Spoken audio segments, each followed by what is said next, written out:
নমস্কার, এই মুহূর্তে আলিপুর আবহাওয়া দপ্তরের গুরুত্বপূর্ণ আবহাওয়ার আপডেটগুলি আপনাদের জানিয়ে দেব। শেষ পর্যন্ত ভিডিওটি দেখুন। আপনি কোন জেলা থেকে দেখছেন সেটি অবশ্যই কমেন্ট সেকশনে জানিয়ে দেবেন। আজ থেকে শুরু করে কাল, পরশু এবং 6 তারিখ পর্যন্ত বিরাট বড় আবহাওয়ার পরিবর্তন, আর সেই জন্য কোন জেলায় কত বৃষ্টির পরিমাণ আপনি দেখতে পাবেন, কোথায় ঠান্ডা কোথায় কুয়াশা, সতর্কবার্তা কোথায় লাল কোথায় হলুদ এবং কোথায় সবুজ সতর্কবার্তা শেষ পর্যন্ত আপনাদের জানাবো।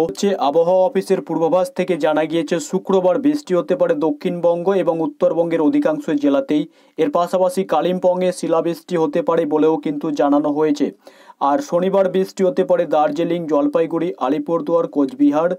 আর এইদিকে উত্তর দিনাজপুর আর দক্ষিণ দিনাজপুর, মালদা, নদিয়া, হুগলি, হাওড়া, কলকাতা, উত্তর 24 পরগনা এবং দক্ষিণ 24 পরগনা এবং পূর্ব মেদিনীপুর জেলাতে।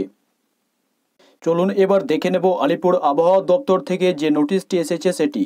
তো আলিপুর আবহাওয়া দপ্তর থেকে জারি করা এই আপডেট অনুযায়ী শিলাবৃষ্টি হবে। এখানে দেখতে পাচ্ছেন 2 তারিখ সকাল 8:30 পর্যন্ত এই অ্যালার্ট জারি থাকবে।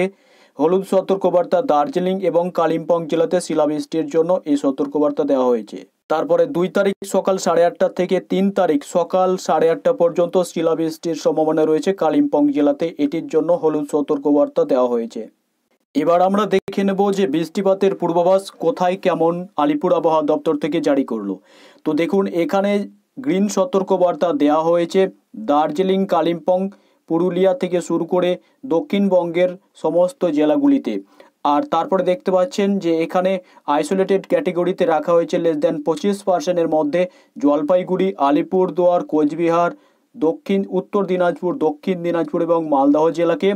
আর তারপর এখানে দেখতে পাচ্ছেন 51 থেকে 75% বৃষ্টির সম্ভাবনা রয়েছে মুর্শিদাবাদ, বীরভূম, পশ্চিম বর্ধমান, পূর্ব বর্ধমান, নদিয়া।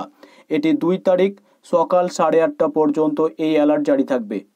3 ফেব্রুয়ারি সকাল 8:30 পর্যন্ত এই অ্যালার্ট জারি থাকবে। কোথায় কোথায় আইসোলেটেড ক্যাটেগরিতে রাখা হয়েছে সেই সমস্ত জেলাগুলি যেগুলি এর আগে বললাম।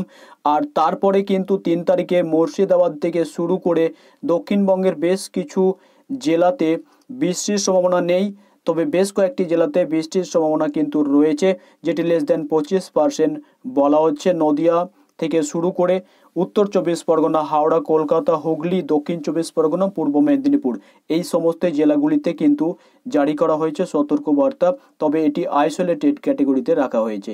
তারপরে বৃষ্টিপাতের পরিমাণ 6 তারিখ সকাল 8:30 পর্যন্ত যেখানে দেওয়া হয়েছে সেটি শুধুমাত্র দার্জিলিং জেলার জন্য, আর বাকি জেলাগুলি শুষ্ক অবস্থার জন্য এখানে কোনো অ্যালার্ট জারি হয়নি।